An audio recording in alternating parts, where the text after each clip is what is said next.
ಕತೆ ಈಗ ಸ್ಟಾರ್ಟ್.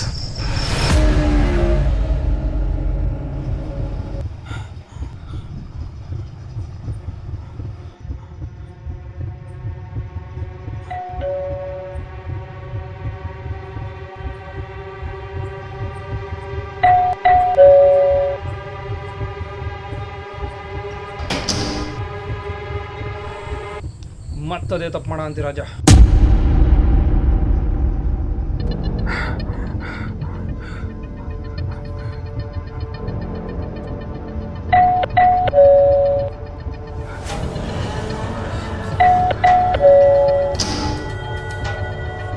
ಯಾರು ನೀನ?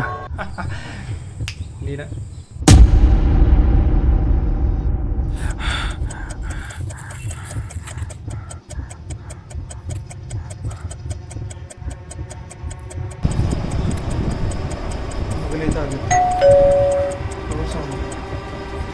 ಯಾರದ?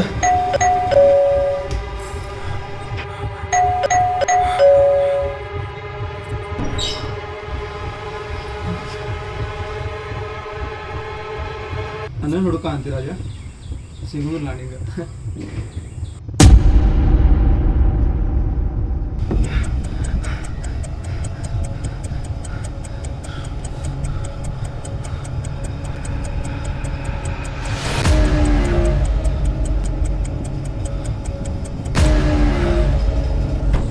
ನನ್ನನ್ನು ಹುಡುಕ್ತಾ ಇದೆಯಾ ರಾಜ? ಕದ ತೆಗಿ.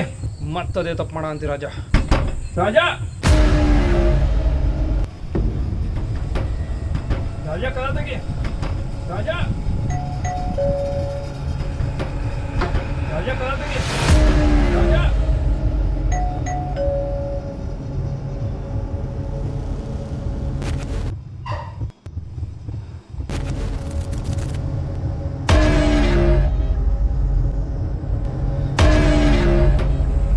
ರಾಜ ಕದ ತೆಗಿ.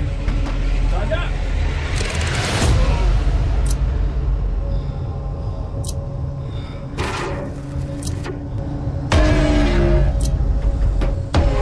ರಾಜ ಕದ ತೆಗಿ. ರಾಜ ಮತ್ತದೇ ತಪ್ಪು ಮಾಡ ಅಂತಿ ರಾಜ. ಯಾರು ನಾಡ? ನೀನ ನನ್ನನ್ನು ಹುಡುಕ ಅಂತಿ ರಾಜ, ಸಿಗುದಿಲ್ಲ ನಿಂಗೆ. ರಾಜ ಕದ ತೆಗಿ. ರಾಜ ರಾಜ ಏನು ಹೇಳತ್ತಿಲ್ಲ. ಬಾಗಿಲು ಆ ಕಡೆ ನೀನಿದೆಯಾ, ಬಾಗಿಲು ಈ ಕಡೆ ನೀನಿದೆಯಾ ಅಂದರೆ ನೀನೇನೋ ತಪ್ಪು ಮಾಡ್ತಿದ್ದೀಯ. ಆ ತಪ್ಪನ್ನ ತಿದ್ಕೊಳ್ಳೋವರೆಗೂ ಈ ಲೂಪ್ ನಿನ್ನ ಬಿಡಲ್ಲ. ಈ ಕತೆ ಅರ್ಥ ಏನಂದರೆ, ಮನುಷ್ಯನಿಗೆ ಸರಿ ತಪ್ಪುಗಳ ಮಧ್ಯೆ ಒಂದು ಬಾಗಿಲಿರುತ್ತೆ. ಅವನದನ್ನು ತೆಗೆದಾಗಲೇ ತಪ್ಪು ಮಾಡೋಕ್ಕೆ ಸಾಧ್ಯ. ಅವನು ಮೊದಲನೇ ಬಾರಿನೇ ಬಾಗಿಲು ತೆಗೆದಾಗಲೇ ಅವ್ನು ಗೊತ್ತಿರುತ್ತೆ ಅವ್ನು ಮಾಡ್ತಿರೋದು ತಪ್ಪು ಅಂತ. ಆದರೂ ಅವನು ಎರಡನೇ ಸಲ ಬಾಗಿಲು ತೆಗಿತಾನೆ. ಯಾರು ತಪ್ಪು ಮಾಡ್ತಿರೋದಂತ ಕೇಳಿದಾಗ ಅವನಿಗೆ ಅರ್ಥ ಆಗುತ್ತೆ ಅವನೇ ತಪ್ಪು ಮಾಡ್ತಿರೋದಂತ. ಅಷ್ಟಕ್ಕೆ ನಿಲ್ಲಿಸಲ್ಲ. ಮೂರನೇ ಸಲ ಮತ್ತೆ ಬಾಗಿಲನ್ನ ತೆಗಿತಾನೆ. ಹೊರಗಡೆ ಉತ್ತರ ಹುಡುಕ್ತಾನೆ. ಅವನಿಗೆ ಯಾವುದೇ ಉತ್ತರ ಸಿಗಲ್ಲ. ಇಷ್ಟೆಲ್ಲ ಆದಮೇಲೆ ಕೊನೆಯ ಬಾರಿ ಇದನ್ನು ನಿಲ್ಲಿಸ್ಬೇಕಂತಾನೆ ಯೋಚನೆ ಮಾಡಿ ಸರಿ ನಿರ್ಧಾರ ತೆಗೆದುಕೊಳ್ತಾನೆ. ಆ ಕ್ಷಣದಿಂದಾನೇ ಅವನ ಜೀವನದಲ್ಲಿ ಟೈಮ್ ಚೇಂಜ್ ಆಗುತ್ತೆ. ನಿಮ್ಮ ಜೀವನದಲ್ಲೂ ಟೈಮ್ ಚೇಂಜ್ ಆಗಬೇಕಂದ್ರೆ ಸರಿ ನಿರ್ಧಾರಗಳಿಂದಷ್ಟೇ ಸಾಧ್ಯ.